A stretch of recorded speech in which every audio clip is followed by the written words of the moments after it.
I'm Michael Douglas. Welcome back to another episode of Dr. Pundit, where we talk about music, not medicine. And it's a new month, August. Specifically, this is being recorded on August 3rd. But when I think of a new month on this channel, sometimes I go back and what were the albums that were released 30, 40, in this case, 50 years ago this month that are truly iconic and are still just as well-sourced and listened to today as they were when they were first released all those years ago. Well, it's another installment of my, yes, it's a line items, but 5 great albums released 50 years ago this month, August 1975. Let's get into it. What was dominating pop culture in the first week of August in 1975? Well, there was this little movie called Jaws, which was giving everyone second thoughts about swimming in the ocean. First Lady Betty Ford gave a notable interview to 60 Minutes, and 5 wonderful albums were released that month. First up, Atlantic Crossing by Rod Stewart. Now, when the Faces on their last legs, Rod Stewart decided to record his latest album without any help from that band. Instead, he relied on such powerhouses as the Muscle Shoals rhythm section and the Memphis Horns to give that material grit and soul. And the album, in terms of its arrangements, is split right down the middle, basically. Perfect for the era of vinyl. On the first side, Rod Stewart indulges some, rocking fare with tracks like Three-Time Loser, which kind of gives a Rolling Stones type of vibe. Then he drifts off into the slow stuff on the second side, delivering songs like I Don't Want to Talk About It. In short, a fantastic album. If you really haven't heard it, I think that this was the album that bridged early 70s Rod Stewart to late 70s Rod Stewart, kind of leapfrogging him into the 1980s. Next, Pick of the Litter by The Spinners. The Spinners, in my opinion, is one of the biggest underrated R&B bands of the 1970s and cusp of the early 1980s. Everybody knew how talented this band was, but they could just really never get the overall superstar recognition they should have had. And this is one of the finest albums, I think, to come out of the year 1975. Although they'd enjoy their share of hits in the second half of the 1970s, if you really think of them as a pop crossover act, which I think they were really yearning to become, believe it or not, the finest work of the Spinners came out in a period that just was over 3 years, from say 1975 to early 1979.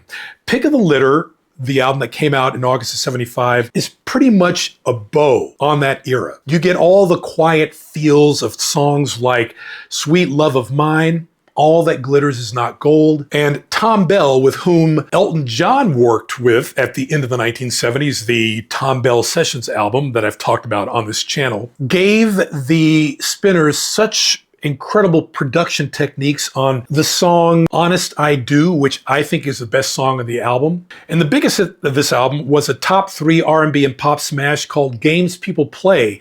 And this one was produced by a guy named Bobby Smith, who basically threw some fantastic vibes into the mix. And certainly the most radio-friendly song in the Spinners catalog. But if you really have to check out an album in the Spinners catalog, it definitely would be Pick of the Litter. The self-titled 1975 album by Daryl Hall and John Oates. You know the one, this one, where it's an airbrushed painting of the duo, and Daryl Hall and John Oates took a lot of ribbing over the years for that album because it's a very kind of homoerotic type of deal, and they've just laughed it off. But still, I think that image is just as iconic as the album itself. And without this album, who knows if pop's most iconic duo would have had the success that they had in subsequent albums and years, especially the 1980s. Sarah Smile, which rides on Daryl Hall's luscious vocalities, gave the much needed breakthrough because they'd been releasing music for about 4.5 years, but really never took off until this album. John Oates, who does sing on a few tracks on this and other Daryl Hall and John Oates albums, kicked off the record with a song called Camellia. Matters get a little bit spicy on tracks like Ground for Separation and Gino, the Manager. And the duo closes things out on the album with a reggae-tinged track called Soldiering. I consider this album by Daryl Hall and John Oates, their self-titled 1975 album, the second best of their career, right behind H2O. So definitely worth a listen if you've never listened to a representative 1970s album by the duo Daryl Hall and John Oates.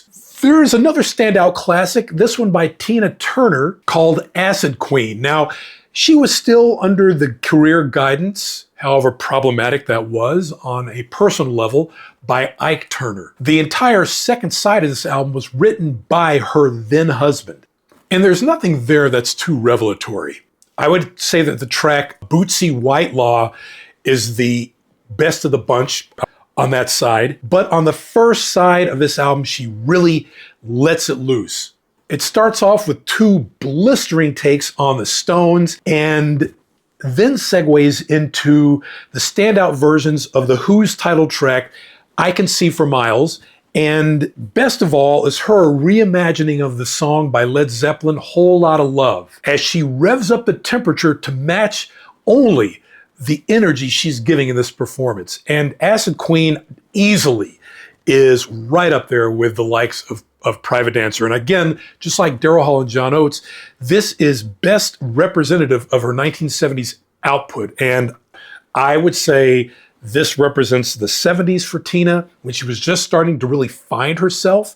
However artistically or even emotionally and personally that was for her, working with Ike Turner. And 1980s Private Dancer, which basically solidified her status as a superstar, but really set the tone for her in the 1980s. So definitely, Acid Queen, which came out in August of 1975, deserves all the mention it can get. Finally, the classic Honey by Ohio Players. This album came out in August 1975, and I have to tell you, they were all about the boudoir, with songs that were mostly about attempting to convince a significant other to join in, or simply detailed the romantic exploits of lovers. And that ethic allowed them to keep pushing out songs that allowed them to concentrate on making the music that was either thunderously funky, because 1975 is right smack dab in the era of funk, or make music that was lusciously silky. This was the one that gave us the #1 pop and R&B hit, Love Roller Coaster, but there was also FOP,